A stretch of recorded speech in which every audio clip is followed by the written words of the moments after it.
Aquí estoy trabajando con lo que tengo. Yo aplico mucho mi conclusión en el análisis. Miro a mi alrededor y trabajo con lo que tengo. Tengo poca luz, no tengo un estudio, no tengo equipos, pero tengo lo que hay que tener para expresar. ¿Qué les parece? Bueno, allá vamos. Saludos cubanos de todas partes del mundo. Como siempre expreso, primero los de acá adentro, los de abajo, los que están aquí sufriendo toda esta crisis gubernamental desastrosa que ha llevado al país a la ruina. Hoy estoy acá de nuevo en mi catarsis. No piense que está hecha mucho para ustedes, está hecha para mí. Bueno, como ven, he comenzado por mi cartel, que todavía muchos no lo han visto. Dice, gobierno de Cuba, ladrón, mentiroso y corrupto. Yo lo digo y lo pruebo. Nunca se me va a olvidar aquel día en que apareció bien temprano en la mañana la mayor Kenia con una banda de delincuentes. Claro, delincuentes uniformados de azul y otros vestidos de civil pertenecientes a las fuerzas del MININ, de la seguridad del Estado, de la contrainteligencia. La mayor parte de ellos oficiales todos. Llegaron sin presentarme orden de registro ni nada, penetraron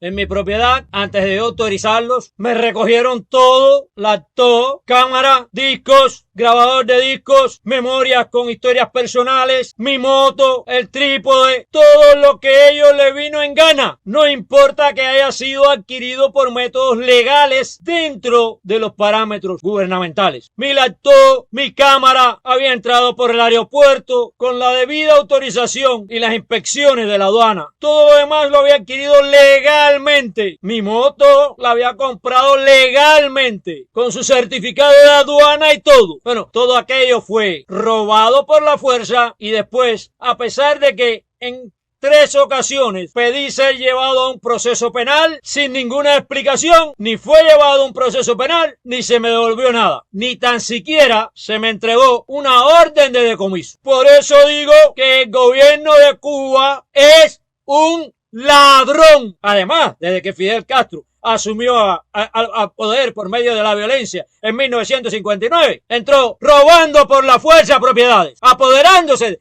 de propiedades que no le pertenecían ni a él ni a ninguno de los que bajaron de la sierra. En el mayor de los casos, no hubo indemnización. Eso es uno de los motivos del supuesto bloqueo, que en realidad es un pequeño embargo y poco serio por parte de los Estados Unidos. Bueno, con este preámbulo vamos a mi catarsis. Hoy es la CELAC. Se termina una nueva reunión de estos países izquierdistas, Latinoamérica y del Caribe. Una vez más se reúnen mandatarios de izquierda latinoamericana y del Caribe, por supuesto, a disfrutar de las mieles del poder, aprovechando el privilegio proporcionado por sus cargos al frente de sus respectivos países. Allí visten costosos trajes, circulan en lujosos autos, disfrutan de exquisitos banquetes, acompañados de especiales bebidas y demás productos, solo producidos por el capitalismo que ellos pretenden eliminar, pero que a su vez los nutre, sí, los nutre, porque la izquierda, el socialismo, para resumirlo un poco, no ha sido capaz de producir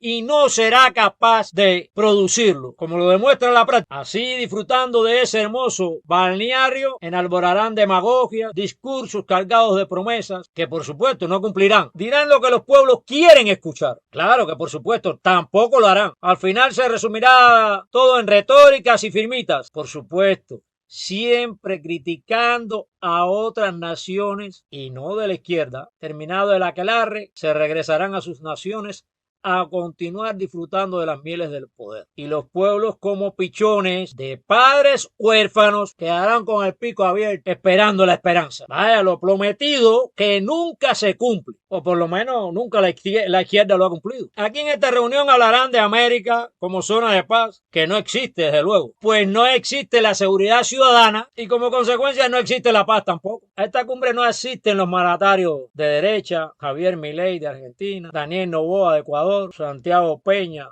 de Paraguay, Luis Lacalle Pou de Uruguay, ni Nayib Bukele de El Salvador. No sé si El Salvador pertenecerá a esta congregación de sátrapas, pero bueno, ni de invitado asistirá. Estos últimos que acabo de mencionar están enfrascados en hacer progresar sus naciones y no en hablar tanta gandofia en reuniones izquierdistas. Están enfrascados en limpiar la viga que puede estar en sus ojos y no enseñarán la paja del ojo ajeno. Curioso. Así equilibran la justicia y la seguridad ciudadana, porque son de derecha, y si la derecha, pienso yo, hace progresar sus naciones y la seguridad del ciudadano, enfrentando la corrupción, los pueblos debían enfocarse en exterminar la izquierda que los conduce a la miseria y pérdida de valores. Vamos a analizar algunos mandatarios de los que están a la cabeza de este movimiento izquierdo anticapitalista, según ellos, supuestamente que quieren eliminar el capitalismo del cual se nutren. Quizás pretendan eliminarlo disfrutando de sus éxitos, de su progreso. Yo lo voy a resumir en una sola palabra, porque yo no soy político, ni utilizo mucho la demagogia. Voy al directo, con pocas palabras, quizás sea producto de mi poca cultura. ¡Son unos hipócritas! Tenemos al presidente de Colombia, Gustavo Petro. Este es uno de los más destacados en todo este teatro cirquero. Queremos hablar de paz y Colombia necesita paz. En el esfuerzo de décadas de acabar la violencia colombiana y de pacificar el país, hemos aprendido muchas cosas, muchos gobiernos, muchas fuerzas políticas y la sociedad colombiana. Y cierta autoridad moral hemos ganado para hablar de paz en el mundo. Decía hace poco que mientras en el mundo se pronuncia la palabra guerra en todos los sentidos, la reunión de la Cumbre de Seguridad en Múnich reunió a mucha gente dispuesta a disparar bombas con mucho poder político y económico. Colombia levantó la palabra paz como una necesidad para la humanidad. Y me gustaría, ya que vamos a plantearnos como una zona de paz, evaluar un poco cuáles son los peligros que esa paz en América Latina y el Caribe tiene. Y hay uno inmenso, que es el del mundo, el de la humanidad misma, el del planeta. ¿Por qué aumenta la violencia y la guerra en el mundo? Y me atrevo a sugerir que tiene que ver con el principal problema de la humanidad, la crisis climática, que es producida por un sistema económico, le vamos a poner el nombre que es el capitalismo, y que para ser superada entonces necesita de una nueva economía, descarbonizada, le dicen. Separarnos del mundo del petróleo y del carbón y pasar a economías, producción y relaciones sociales descarbonizadas implica un cambio de las relaciones mundiales del poder y de las relaciones sociales de producción en todo el planeta Tierra. Y eso tensiona completamente la política y el poder mismo del mundo. Allí surgen dos grandes tendencias. Una buscando la descarbonización rápida para poder sobrevivir y otra que quiere mantener la explotación aguda de la naturaleza, del planeta y de los seres humanos. Unas tienen unas relaciones de poder, otras. Esta última, la de tratar de conservar lo que hay, que nos está matando como humanidad, es profundamente violenta. Muestra su poderío militar, ya no puede sostenerse sobre las relaciones internacionales civilizadas, ni sobre el derecho internacional construido sobre la Segunda Guerra Mundial, sobre los escombros de los nazis, y entonces aprieta los botones de las bombas. Nos está mostrando un genocidio delante de nuestros ojos. No es la vieja dinámica del conflicto palestina-israelí lo que hoy se muestra, sino además, y por eso Alemania apoya el genocidio, y Francia, y la Unión Europea, y el Reino Unido, y sobre todo los Estados Unidos de Norteamérica, en su versión demócrata, apoyan tirar bombas sobre la gente porque están haciendo una demostración sobre la humanidad toda. Si queremos cambiar la economía hacia la economía descarbonizada, ni más ni menos nos están diciendo, miren nuestro poder militar. Lo que ocurre sobre Palestina puede ocurrir sobre cualquiera de ustedes si osan realizar los cambios sin su permiso. Y aquí está el primer peligro sobre América Latina y sobre el Caribe que tenemos que reconocer y sobre el cual tenemos que actuar. Hay uno segundo, más a escala americana. Nosotros tenemos 1 millón de muertos. Somos la región más violenta del mundo, más aún que las regiones donde se desarrolla la guerra directa, incluso el genocidio. Nosotros hemos vivido un genocidio de 1 millón de latinoamericanos en el último medio siglo. La mayoría de esos muertos aún son colombianos, pero cada vez más son mexicanos, brasileños, venezolanos, centroamericanos, suramericanos. Esa violencia ha producido incluso un éxodo que se cuenta ya por millones de los pueblos del sur hacia el norte en nuestro continente americano. Van hacia la frontera con los Estados Unidos. Allá los esperan las rejas, las cárceles y las ametralladoras, y muchos mueren en el camino. ¿Qué produjo esa violencia? Ese 1 millón de muertos en América, si queremos hablar de paz.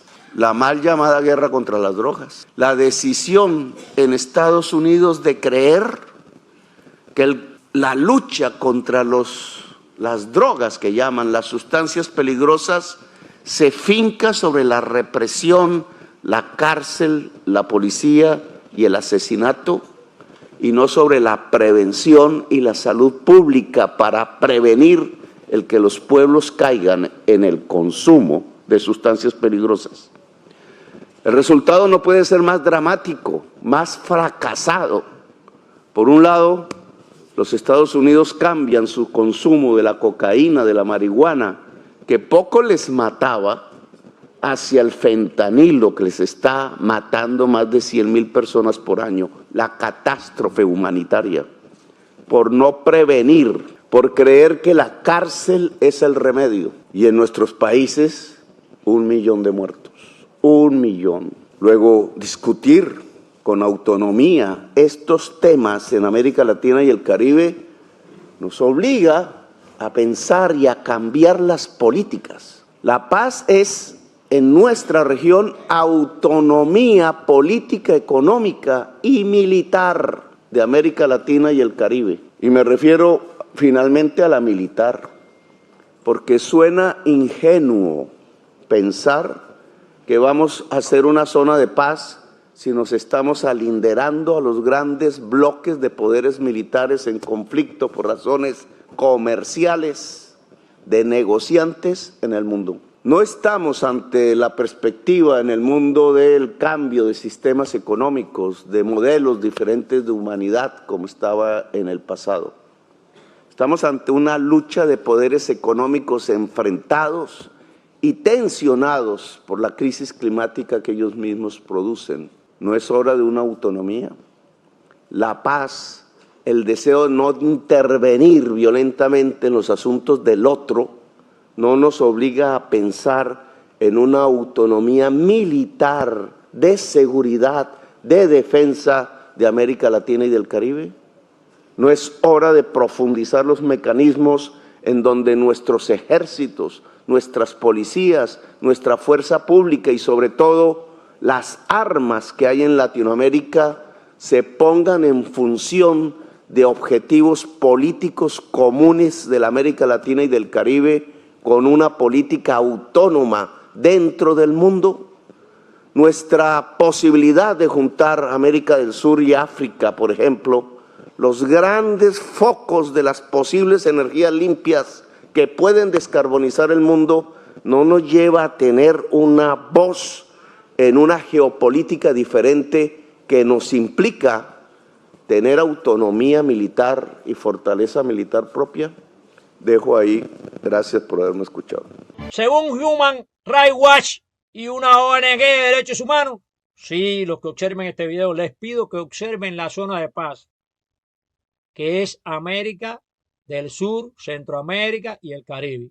33 asesinatos de líderes sociales en los 3 primeros meses del 2023.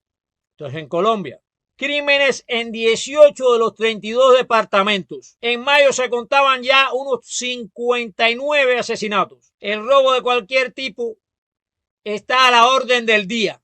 La inseguridad ciudadana invade todos los estados colombianos y afecta a otros estados del ámbito. Las organizaciones criminales campean por su respeto y trabajan extraterritorialmente. 1:06 p.m. Uno de los temas que más impacta la vida de los bogotanos es la inseguridad. Cada día los ciudadanos son víctimas de algún tipo de robo, una situación que sucede en todas las localidades de la ciudad y a cualquier hora del día. El Bus Colombia llegó a la capital y la recorrió con nuestros. O sea, aquí la inseguridad nos toca a todos, a toda hora del día, de noche, claro. Si llueve, si hace sol.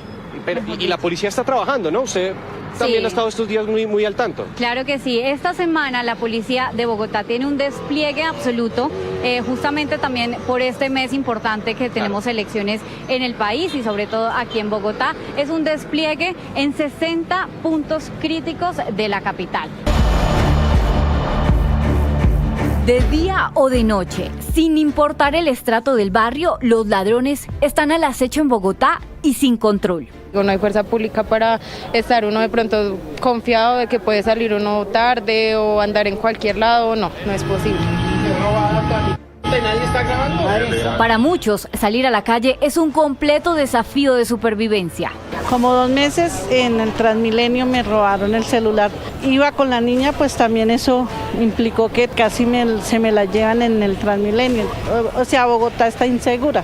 El más reciente informe de percepción ciudadana de Bogotá Cómo Vamos muestra que el 50% de los capitalinos se sienten inseguros en su barrio.